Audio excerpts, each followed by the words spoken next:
Liz said, I guess I'm kicking it off, so I'll introduce myself. My name's Seth Watkins. I farm in southwest Iowa. And really what I'm going to share with you is the story of what happened when I decided to farm with Mother Nature instead of against her. A little bit of my perspective, so if no one likes it, it's my opinion, not yours, and that's okay. But my perspective on where we are, what's holding us back, and how we move forward. And I like starting out with this quote by Aldo Leopold. It says, cease being intimidated by the argument that a right action is impossible because it does not yield maximum profits, or that a wrong action is to be condoned because it pays. And I really wish I would have read that when I started farming 40 years ago, but it's never too late to learn. And I always throw this at the beginning in case anyone questions why we need regenerative agriculture.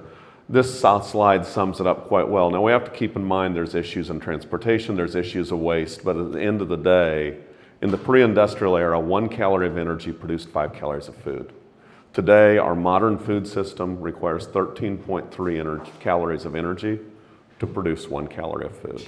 That's not sustainable, and regenerative ag has a lot of solutions to this problem.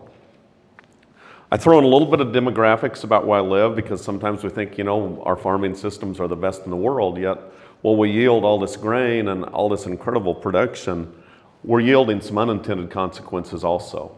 Where I live, it's highly erodible lands. Soil loss of 10 to 20 tons an acre are not uncommon with conventional practices. Just to kind of play that into understanding, they call T as tolerable loss, which is 5 tons an acre, but the actual regenerative rate of soil is about 1,100 pounds an acre. So when we think about this growing population we deal with, if we're serious about this, we got to stop the bleeding and start to rebuild it.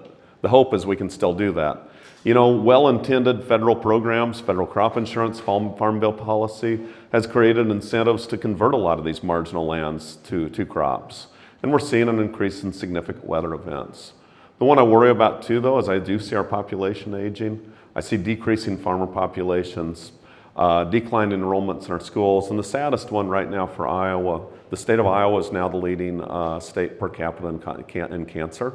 And the county I live in Page County, is actually the highest county in Iowa. So I guess when I go through all of that, what I really find myself thinking is, for the love of God, it doesn't have to be that way. And I like this picture. That's me when I was 4 years old. My mom always said that all kids need to be happy as sand and water. I just needed a farm pond and some mud. But a lot of this is about that beauty of seeing things through the eyes of a child. When I was standing in that pond, I wasn't worried about production. I was worried about the pond and how clean it was. I was worried about the living things the farm supported. I was worried about carpet farming and helping out my buddies on our carpet farms, not about knocking them out from their knees and trying to rent their farm away from them. But I guess thanks to regenerative agriculture, I was right all along. That's what I'm trying to say. When I saw things at that age, I was right all along. But when that picture was taken, that was about 1973, and Earl Butz, a year before, had just told farmers to get big or get out. And I guess what we have now is the story from when this picture was taken to where I am today. So we'll start with just a little bit of information about my farm. A little bit of background. I was 13 years old in 1982 when I started farming full-time. Interest rates had hit about 21%. My dad had taken a job in another state. And keeping the farm together meant I had to grow up pretty fast. And for me, that meant following Mr. Butz's advice. And by that point, this is mostly rented land. At our biggest, we'd build up to about 3,300 acres. All but 300 of that was rented. Our revenue sources came from cattle, outfitting, land mitigation. I always put in there that I get USD subsidy payments. I think it's really important to be transparent that I can't do this without the taxpayer, but I think they deserve clean water and healthy soil for their investment. And my wife's great job as a special education teacher. And I guess as I built that, though, I think the next part is what I'm really proud of, is over time I realized that maybe bigger isn't always better. And as I started using regenerative practices, I got out of debt. And this has allowed me to spend the last 3 years transitioning my farm smaller and more diverse. Now there is more to this, but anyway, I've deliberately transitioned out of my rented land. I sold some equipment to one of my landlord's grandsons. I sold some cows to a couple of different farmers. And I've got 4 or 5 younger farmers that have had a chance at some land. I don't know if I have anyone following me into agriculture, but I remember how hard it was to get in, and I wanted to make sure that other people had a chance and that I wasn't 80 years old doing this. No offense to anyone that is 80 years old and doing this, but we need young people in this business. So today, Pinhook Farm is home to about 75 of my favorite cows. I bought a flock of sheep to help diversify. I've got honeybees. I have 2 laying hens. I'm not very good at chickens. Lots of newly planted trees. I'm now on 320 acres of land that I own that I've protected with an easement. I've got 40 acres of rented pasture next to us, about 100 acres of CRP and land for wildlife. Revenue sources are cattle, sheep, outfitting, land mitigation for lead credits, subsidy payments, my wife's retirement pension, which is awesome, and I don't want to lead anyone on to say, you know, gosh, I can have this small farm and make it work. I do have income from the sale of equipment and cows. I'm also keeping track of the net return and ROI on this system, and I'm pretty proud of where I'm going by diversifying. And people always ask me for charts and graphs and numbers and all that shit. So anyway, here's my favorite numbers. That's Seth's blood pressure the whole time I was farming until December 31, 2023. When I transitioned, the last of my rented land was about 195 over 90. My blood pressure today is 118 over 78. My golf score for 18 holes before I transitioned was a 108, and I shot an 86 on Monday. So I think this shit's working. Anyway, but when I think back to it, I understand how hard it is for other farmers. You're out there, we're told that we have to produce. We're told that that's all that matters. We get caught in this treadmill, and I completely get it. And when I was on that route and I was getting bigger and I'm getting praises from these companies for getting bigger, I'd see things that bug me. I'd see muddy streams. I'd see fewer birds and wildflowers in our landscape. I just saw stuff that didn't set right. I couldn't give you an economic reason why it wasn't right, but I'd see it. And finally, what really got my attention was a horrible blizzard in March of '98. We were doing what the pros told us, which was February calving, and I was trying to please everyone. And the thing that always bugged me the most in this old system of doing what the experts told me was actually seeing a little baby calf try to nurse on a cold February morning. And they're shivering, and it's muddy, and you know the cow's miserable, and you know the calf's miserable. But the pros are saying, man, you got to do it this way so you can plant corn in April, and you've got to feed a hungry world, and don't even consider about how this makes you feel when you see it. Well, after that blizzard, I said, I've had enough. I don't want to do it this way anymore. And I asked the most important question of my career. I asked, why am I working against Mother Nature? And I decided, and I guess I had youth on my side, but I decided I'm not doing it this way anymore. All I really want is clean water, healthy soil, and really happy cows. And the way I started on this was simply moving my calving season from February to April. Now, my attitude was if the experts were right and I went broke with this approach, so be it. I just wanted to do right by the cows. And I started right here. I simply did that, put my bulls out in January or July instead of late May. And the results were awesome. I actually watched my costs for fuel, equipment, and feed go down by allowing the cows to express their natural instincts of calving on a nice green pasture on a warm day. I saw their productivity go up because they weren't all stressed out. And I guess basically instead of going broke, this concept of making a happy cow made my farm profitable. And it kick-started a beautiful relationship with Mother Nature. And over time, I've added a lot of practices. You can read them on the side of Mark's trailer. I didn't know they had names, but these guys are doing a lot better job. But, you know, I started establishing legumes. If you're going to calve your cows in southern Iowa in April, you're going to be getting cows bred on a fescue pasture in August. And the only way you solve that is you dilute the pasture with legumes. Eliminated my nitrogen bill and enhanced the biodiversity, again, bringing more pollinators in. You've got real farmers in this room. I'm a really poor crop farmer. I love cattle, I love livestock. I probably switched to no-till just because I hated being in the field, but it started to work. And then we added cover crops, and that made no-till really work, and I started to understand the benefit of that. Rotational grazing is just where I started to see, you know, you really can do more with less. This is one of the hard things about regen ag. If you've got livestock, multi-species crop rotations work really well. We've got to find ways. The universities pushed us to specialize when I came out of school in the 90s. And we've got to find ways that if you decide you're a crop farmer, that's great, but we've got to find ways to connect the crop farmers and the livestock farmers together. Kind of like, I don't know, like you have Tinder for dating, maybe you could have Grazer for crops and stuff. Geospatial technology, this is a great one if you're a landowner. And I get it if you're renting land, but when we start focusing on return on investment, things get better fast. The reality is not every single acre should be farmed. And when we can identify those acres and restore habitat on them, really good things happen. And then finally, this is where I get baffled. I mean, this is how my grandpa farmed. It just makes sense. And now it's revolutionary to integrate livestock back in a cropping system. But that's what I do. At the end of the year, the cows make my cover crops work. It's the golden rule of agronomy. If you take something off the land, you got to put it back on. Cow's perfect. High quality nutrients in the front, or high quality feed in the front, high quality nutrients out the back. I think everyone gets this picture.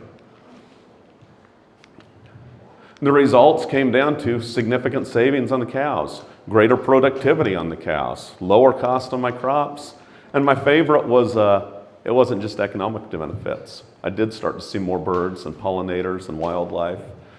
And I guess what I learned is we don't have a shortage of corn and soy in this country right now, but we do have a shortage of clean water, healthy soil, and wild things.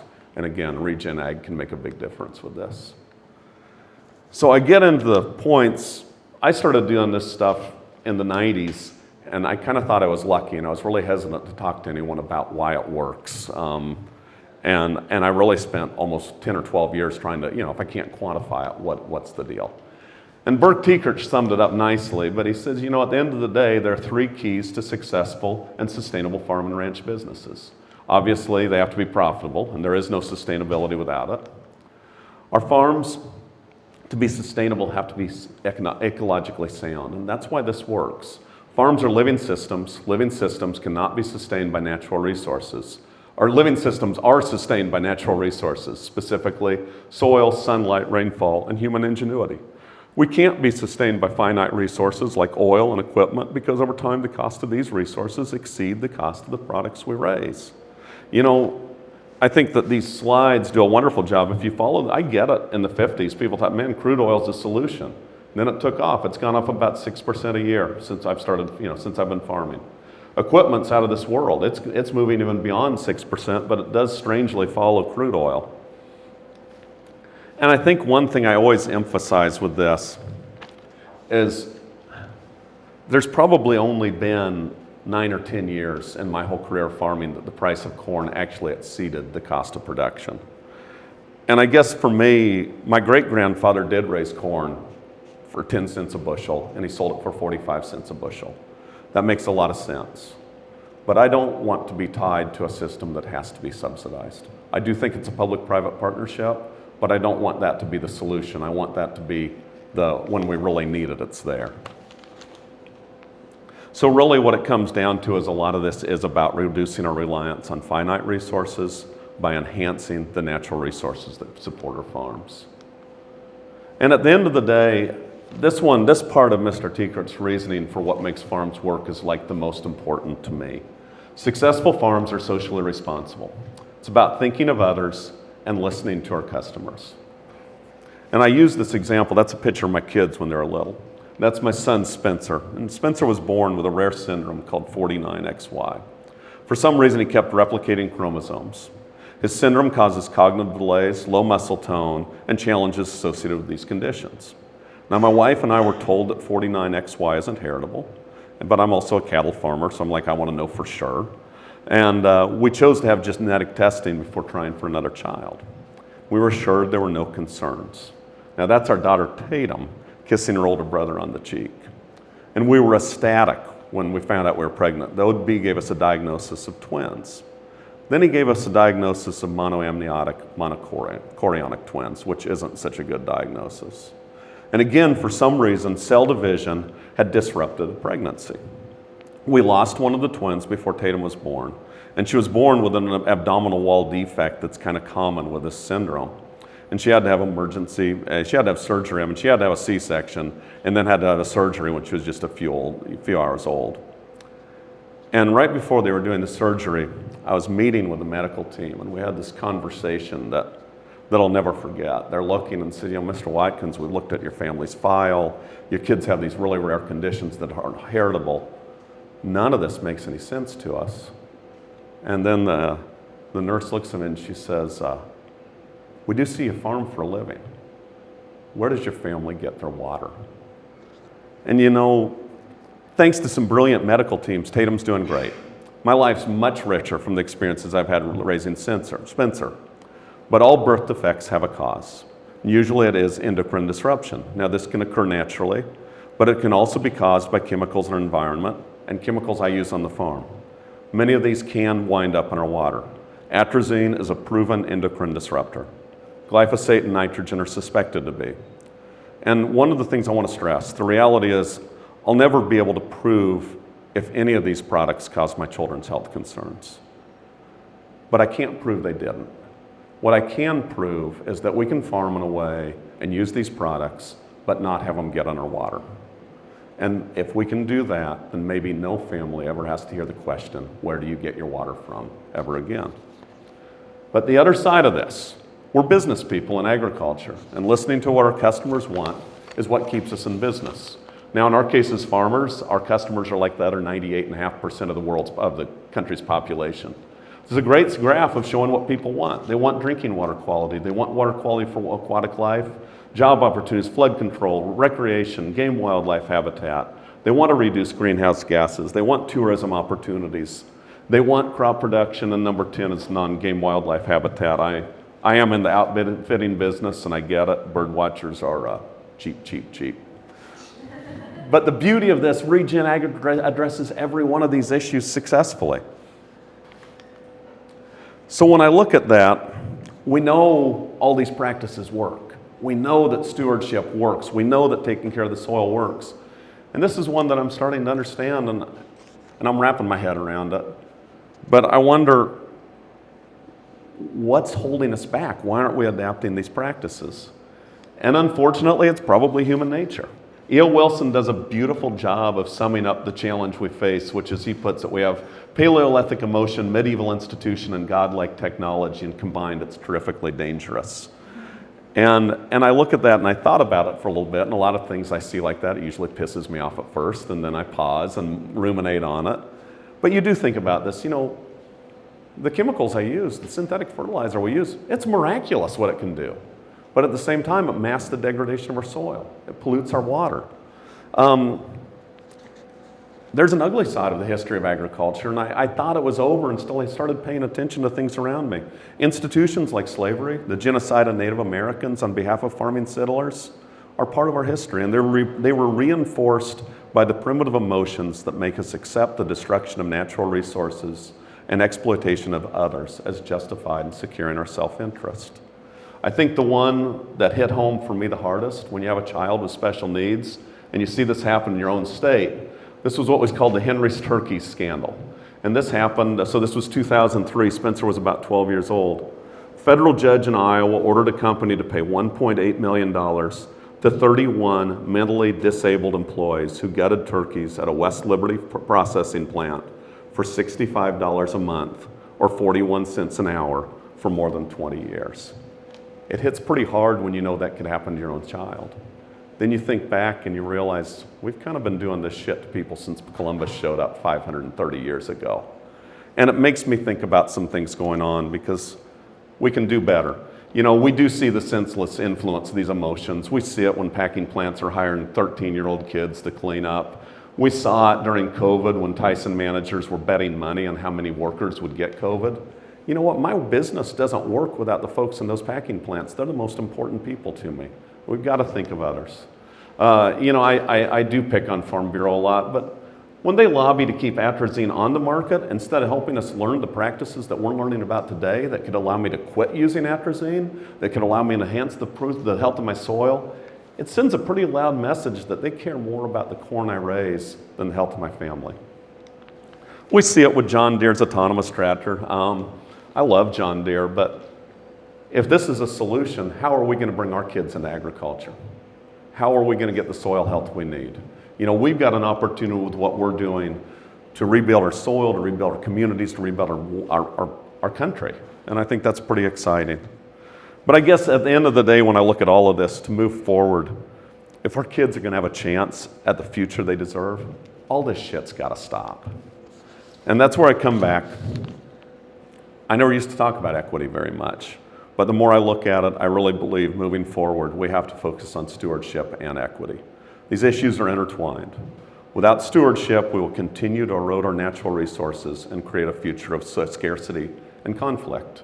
And these conditions will never allow for equity. Yet when we ignore the inequality and exploitation inherent in our food system, we create a vicious cycle that's only made possible by rationalizing that what is happening is acceptable. So for me, I think where I like to start is recognizing that what we do is pretty complex. It's pretty complicated. This means taking a systems thinking approach. It's kind of cool being in South Dakota because you guys have embraced it at your university. We're still fighting it in Iowa. But, this means completely understanding an issue. That's really uncomfortable to think about what you're doing.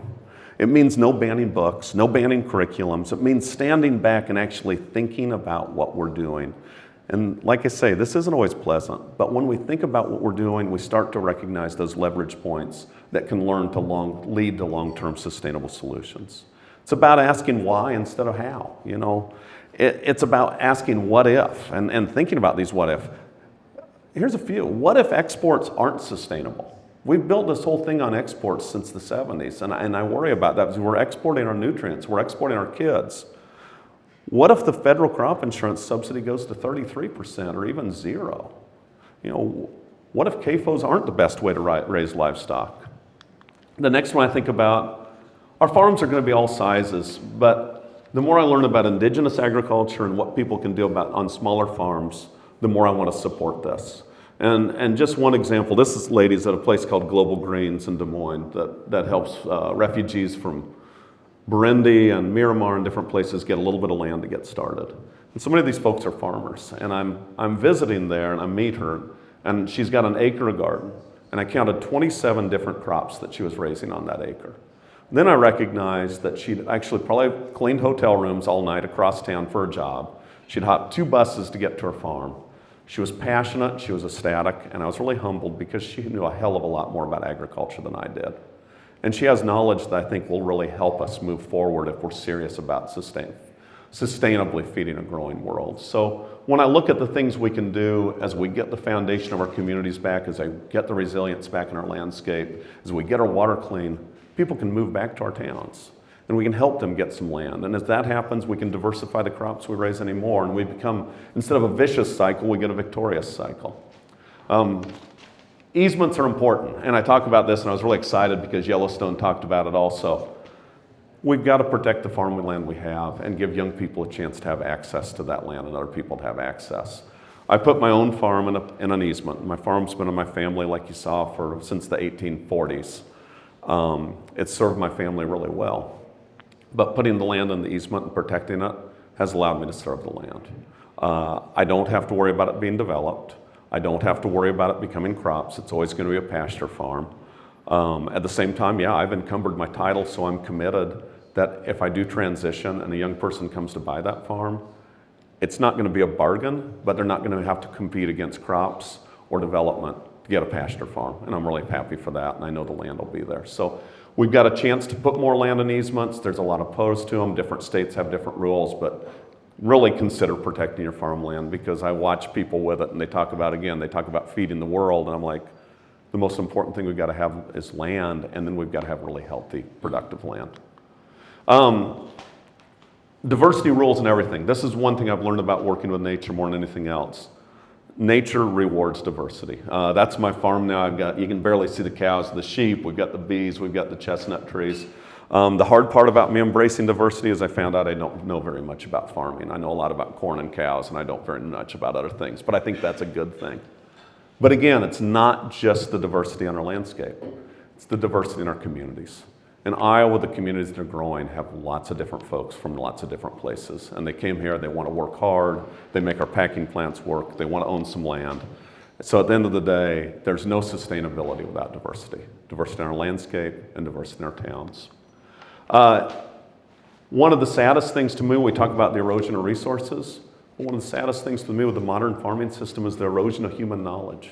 I think human innovation is the most valuable natural resource we have. And that's Zach Smith over by Manchester with his cluster cluck that I think is awesome. He's built a circular system of livestock and technology and end cropping that's working great.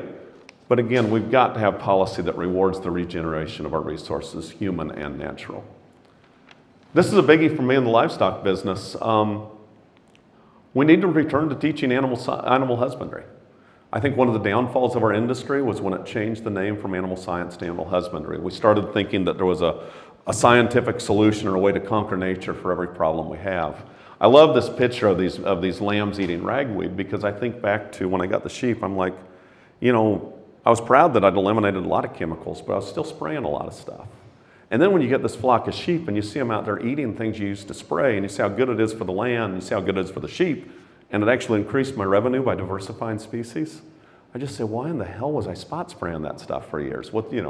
So if we can look back at the beauty of animal husbandry, I think we can make a lot of progress. And then finally, this is maybe the most important. We have to be profitable, but always remember that enough is as good as a feast. And I like this picture. That's my kids when they were little. And when I started this journey, I recognized that maybe money doesn't always value what's most important. The land, the living things it supports, our health, our families. So I set my own financial goals when I started. Never jeopardize the land, to send my daughter to a good college, to provide a good life for Spencer. And really, Spencer is the person that's taught me the most about the power of compassion and equity. And finally, I'm kind of a realist. Just let me make enough money to buy a six-pack of beer every Friday night, and I'm pretty happy. So how's this all working out? Well, thankfully, again, like I say, Regen Ag's gotten me out of debt. And Tatum started college at Grinnell. She just finished her first year at Grinnell last year. She got a full scholarship, and I'm really proud of her. Regen Ag has allowed me to pay off my land and become debt-free, and this is allowing Spencer and I to focus on making our farm smaller, more accessible, more diverse, and even more ecologically sound, and that's one of his 2 laying hens on his lap. My wife wasn't there when he took that picture. But I think it's reminded me one of the most important things about our farms is they give us purpose. And I mean this sincerely, learning how to work, learning the responsibility of it, the life it provides for Spencer. I don't ever want to lose that part of us that we think about all the skills and all the important things farms give us that maybe we can't measure on an economic scale, but I'd sure hate to lose it. And this is all working out pretty good. So on his 21st birthday, Spencer had a great party. We got to have our first Friday night beer together.